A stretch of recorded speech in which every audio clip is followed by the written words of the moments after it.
Keberagaman adalah salah satu kekuatan terbesar Indonesia. Dengan berbagai agama, adat istiadat, dan tradisi, bangsa ini menunjukkan bahwa perbedaan dapat menjadi sumber harmoni. Konsep Bhinneka Tunggal Ika menjadi landasan dalam menjaga persatuan di tengah keberagaman. Di dunia yang beragam ini, perbedaan agama bukanlah penghalang untuk bersatu. Kita semua memiliki tujuan yang sama, hidup dalam kedamaian dan saling menghormati. Setiap agama mengajarkan nilai-nilai kebaikan, cinta, dan toleransi. Namun realitanya, beberapa di antara kita masih ada yang menolak atau mendiskriminasi orang berdasarkan keyakinan agama mereka, melakukan tindakan kekerasan atau ancaman terhadap individu, menyebarkan ujaran kebencian, melakukan perlakuan tidak adil terhadap seseorang berdasarkan agama mereka, seperti dalam pekerjaan atau pendidikan, menghalangi orang untuk melaksanakan ibadah ataupun praktik keagamaan mereka. Merasa bahwa keyakinan kita adalah yang paling benar, bahkan kita sering menyalahkan keyakinan orang lain, membuat kita yang harusnya bisa bersatu, malah terpecah belah. Maka, di tengah hiruk-pikuk permasalahan radikalisme ini, muncul sebuah istilah yang disebut moderasi beragama. Apa itu moderasi beragama? Kata moderasi berasal dari bahasa Latin moderatio, yang berarti kesedangan, tidak kelebihan dan tidak kekurangan. Sedangkan menurut Kamus Bahasa Indonesia, berarti pengurangan kekerasan dan penghindaran keekstriman. Sedangkan dalam bahasa Arab, moderasi dikenal dengan kata wasat atau wasatiyah, yang memiliki padanan makna dengan kata tawasud, tengah-tengah, iktidal adil, dan tawazun, berimbang. Dalam konteks ini, moderasi berarti memilih posisi jalan tengah di antara berbagai pilihan ekstrim. Di era digital ini, media sosial menjadi jembatan komunikasi yang menghubungkan kita. Media sosial bukan hanya platform untuk berbagi informasi, tetapi juga alat untuk membentuk opini publik. Setiap postingan, setiap komentar memiliki potensi untuk membangun atau merusak. Dalam konteks sosiologi komunikasi, kita memahami bahwa pesan yang moderat dapat menciptakan ruang dialog yang konstruktif. Mari kita gunakan media sosial untuk mengedukasi, bukan hanya untuk menginformasikan. Kita bisa memanfaatkan hashtag, kampanye, dan konten kreatif untuk menanamkan nilai-nilai toleransi dan pengertian. Ketika kita berbagi pesan moderasi, kita berkontribusi pada masyarakat yang lebih harmonis. Setiap dari kita memiliki peran. Mari gunakan kekuatan media sosial untuk menyebarkan pesan positif. Bersama kita bisa menciptakan dunia yang lebih baik.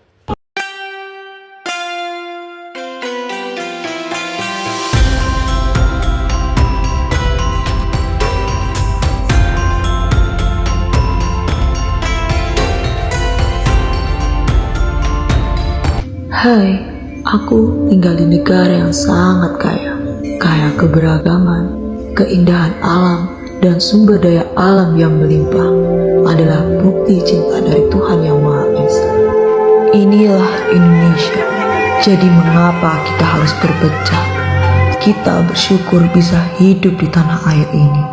Radikalisme di Indonesia adalah pengaruh buruk bagi masyarakat Indonesia. Pemahaman yang dibuat suatu pihak mengenai suatu hal seperti mengatasnamakan agama dengan menyalahartikan sejumlah pengertian kebaikan. Juga banyak sekali kasus intoleransi yang terjadi di negara Indonesia, mulai dari perusakan rumah ibadah, penyerangan kelenteng, 300 suku beragam budaya dan agama tak mampu menghalangi kita untuk menjadi bangsa yang satu.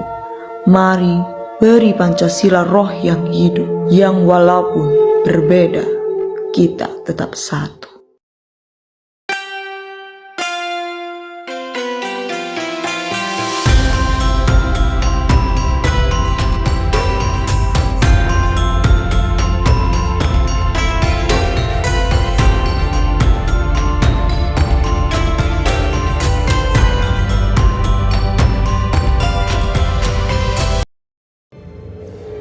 Seperti yang kita ketahui, negara Indonesia memiliki masyarakat dengan agama yang beragam.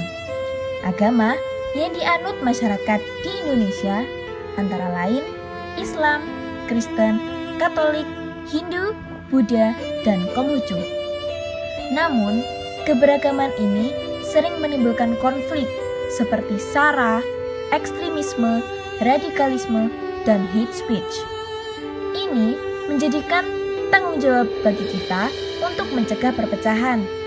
Maka dari itu, perlunya kita menerapkan sikap moderasi beragama. Moderasi beragama adalah proses memahami sekaligus mengamalkan ajaran agama secara adil dan seimbang agar terhindar dari perilaku yang menyimpang. Dengan cara mengurangi sikap kekerasan atau menghindari keekstriman dalam cara pandang, sikap, dan praktek beragama. Allah Subhanahu wa Ta'ala berfirman dalam Quran Surat Al-Mumtahanah ayat 8.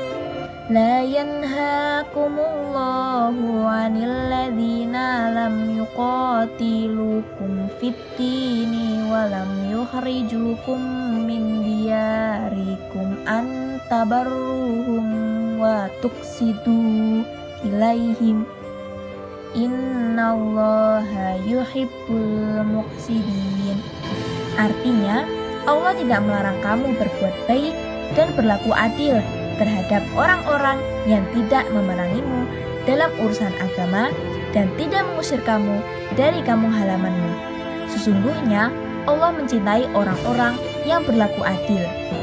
Adapun tujuan dari moderasi beragama diantaranya untuk menghadirkan keharmonisan di dalam kehidupan bermasyarakat, memberi hak-hak untuk menjalankan kebebasan beragama, mewujudkan ketentraman dan kedamaian dalam kehidupan, serta untuk mewujudkan kesejahteraan umat beragama. Dalam kondisi pandemi saat ini, sikap moderasi beragama yang dapat kita terapkan antara lain bersabar menghadapi musibah COVID-19, mengikuti anjuran pemerintah, pakar, dan pihak berwenang dalam penanganan COVID-19, serta tolong-menolong dalam mengatasi COVID-19 dan dampaknya. Oleh karena itu, marilah kita saling menghargai dan toleransi satu sama lain. Karena kita bangsa Indonesia, Bhinneka Tunggal Ika.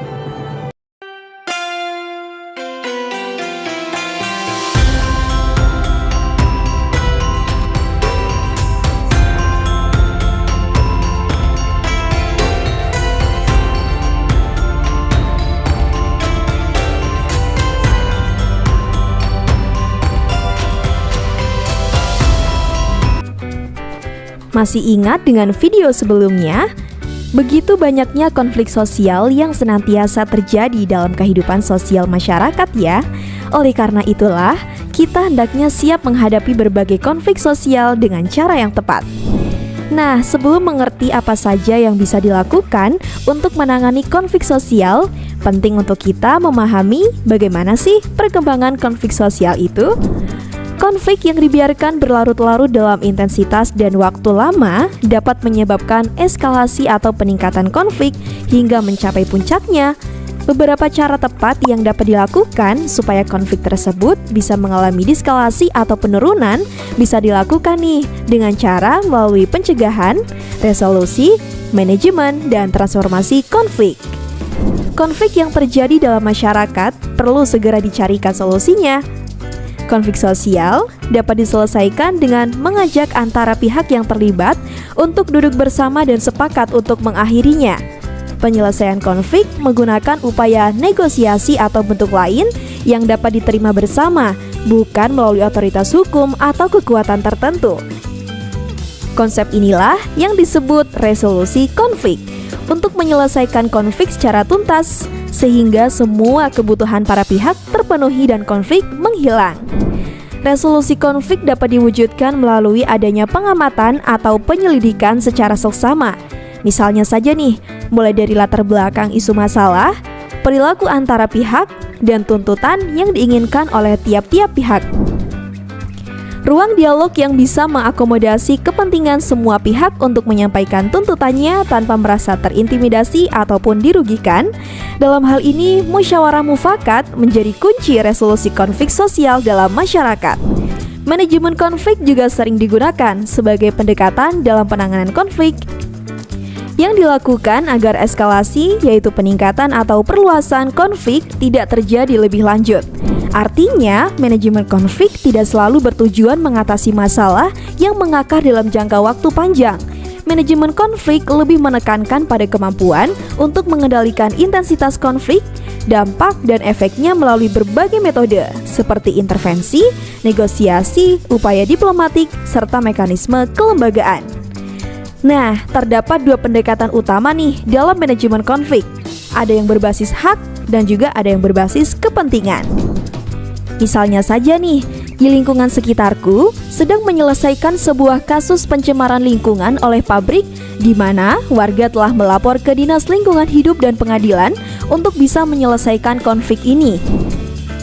Inilah manajemen konflik yang berbasis hak. Artinya, dilakukan dengan menekankan pada mekanisme formal melalui dinas berwenang yang dipilih untuk bisa menegakkan keadilan sesuai dengan aturan atau hukum yang berlaku.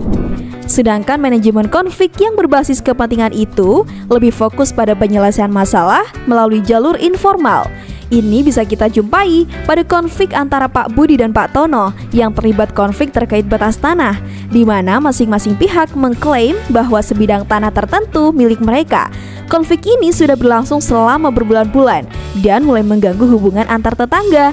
Dan akhirnya, Pak Budi dan Pak Tono berhasil menyelesaikan konflik mereka secara damai. Mereka saling menghormati kepentingan satu sama lain, berkomunikasi secara terbuka, berkolaborasi, dan kooperatif dalam menentukan solusi masalah. Sejatinya penyelesaian konflik sosial dapat dilakukan melalui musyawarah, seperti dialog, mengadakan pertemuan, negosiasi, dan juga mediasi. Musyawarah merupakan salah satu sikap yang mencerminkan kepribadian bangsa dan terkandung dalam Pancasila. Oleh karena itulah, mari utamakan musyawarah dalam setiap penyelesaian konflik yang kita hadapi dalam kehidupan sehari-hari. Nah, itu tadi pembahasan tentang penanganan konflik sosial.